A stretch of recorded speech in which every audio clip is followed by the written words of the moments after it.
What's up, everyone? It's Crazy Dirt Biker, and this is Traplife. I am so excited because I repotted my Venus flytraps. They are in a lot bigger pot. That's about a 9-inch pot depth-wise, which they desperately needed because the last pot they were in was this. There was only It's hard to believe that about 3 years ago, this was just one plant from Home Depot, and it was basically the size of this little baby right here that I pulled apart. I mean, like, that's what it literally was like, and now I have 10 of them, which I could have separated one or two more. When they were in this pot, there was only 3 plants, which I got all of those out of 3 plants, which were all crowded in this tiny little thing, and it really didn't look like much, but after you separate them, you'll actually get more than you actually think, which is what happened to me.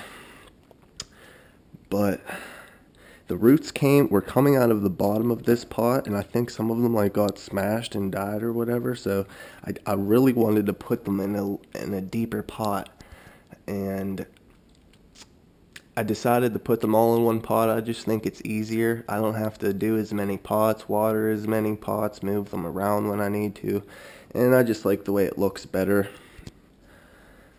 So I used a mixture of cocoa coir and dead sphagnum moss, and I rinsed both of them separately with distilled water a few times, because last year whenever these were growing, coming out of spring, they were having a pretty slow time, and I noticed that all the new growth was getting really red, and it was like almost browning, and it would dry out and like crack and like split. The leaves would split. It was really strange, and I thought maybe that I didn't rinse out the soil good enough or something.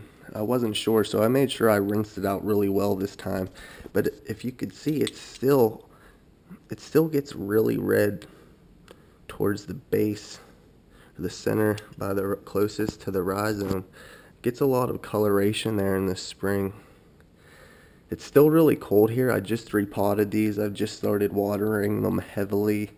Repotted it. Next week it's going into the upper 50s, 60s.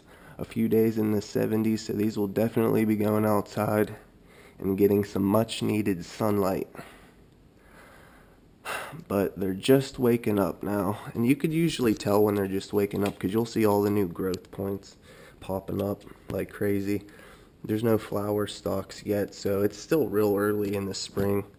I tried to just get a little bit of a head start on spring because they usually have a slow time, but I could tell they were coming out anyway, so I decided to do it. You just kind of know after a while. So I got 10 plants now. That's amazing. This is going to be the best year for the Venus flytrap so far. I cannot wait until the end of this year to see what this looks like. Oh, it's going to be awesome.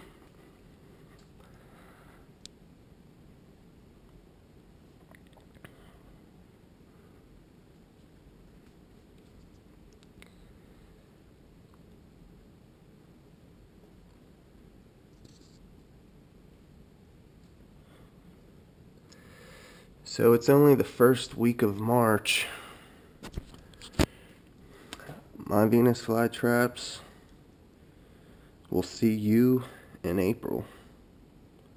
Trap life.